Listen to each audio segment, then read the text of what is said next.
Right guys, welcome back to the Pack Life. Guys, today's workout is called Roll and Coaster and is a really good core workout that you guys are going to be working through. So we're basically going to be doing 5-minute AMRAPs with a 3-minute rest in between each of them, and we're going to be doing 3 sets of those.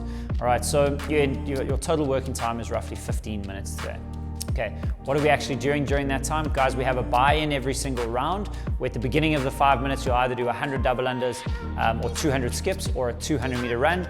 And then for the remaining time, you're gonna AMRAP 2 movements, which really do focus on that core nicely.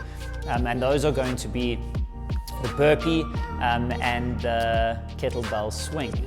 All right, so on the burpees, guys, those are always gonna stay at 6.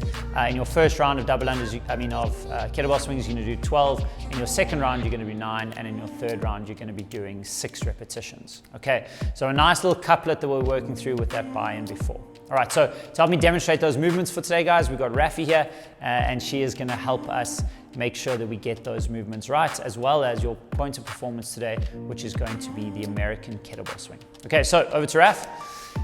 So first things first, guys, we've got to do that buy-in. We're going to be doing single unders, double unders, or you're going to be outside running. You guys can choose whichever one it wants to be for you. All right, then we're going to move into burpees. So we're doing 6 burpees every single time. You guys are going to do a full burpee. Remember to try and get your hips and chest to touch the ground at the same time. So this resembles a little bit more of a push-up than a belly flop, as it were. Otherwise, you can do a half burpee. So Raf doesn't go through the push-up portion here. Good job. That's slightly easier, guys, and obviously help you to move a little bit faster. And then the last part of this is going to be our American kettlebell swing.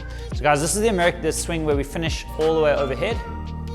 Guys, and you can do this with dead straight arms if you want to, or we can do more like a pull to push, and we're going to talk a little bit more about those in the next portion. All right. So guys, that's a really good way to get your core workout going today. Enjoy this one, and if you want to stick around for more points of performance on that American kettlebell swing and 2 variations in how to do it, stick around, we'll come back to this point now.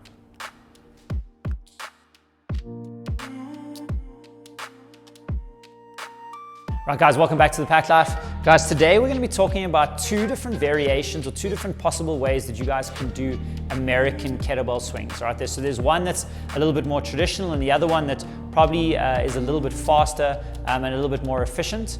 So if you're trying to look for increased intensity in your workouts, you might want to try the second version. But let's show the first version first. Guys, the big difference here is that we're really just going to be doing our American swing with straight arms. So the whole time we do this, our feet are set up shoulder width apart so that we can fit the kettlebell between the legs. We're obviously going to hinge at the hips, squeeze the glutes nice and tight, and drive through the heels in order to create momentum onto the bell. So Raf will just show us a couple just to shoulder height for now. All right, and now we are keeping those arms straight for the moment, and this isn't necessarily the easiest way to do this. Then she's going to just increase that pushing power, and she's going to drive the kettlebell all the way overhead. We don't want it to finish directly in line with the hips and the shoulders because it might fall over, but just out in front is exactly where we want to be. Okay, all right, rest, thanks, Raf. Okay, good. All right, so guys, this is your traditional American kettlebell swing, and it's relatively straightforward. We're going to show you a slightly more efficient version. It's more like a pull and then a push. So the difference here is that we're trying to make sure that the kettlebell travels as short a distance as possible. And obviously if Rafi has a straight arm, that kettlebell travels in a long, wide arc all the way to the top position and then back down. But if we want to be super efficient, we know we need to reduce that distance that the kettlebell travels and also try to get it traveling in a straight line. So what we're going to do is Raf is going to actually do a high pull and then press out at the top and give us 1 or 2 reps, see what that looks like. Same thing, we're still creating momentum with the hips, but working a little bit more into the shoulders, and you can see how much closer the kettlebell is to her body here. So it's a high pull driven with the hips and then finished out with that punch overhead. Thanks, Raf. Good job. Okay, so guys, efficiency versus a more traditional sort of version of the kettlebell swing. You guys can choose whichever helps you for the specific workout that your coach has programmed.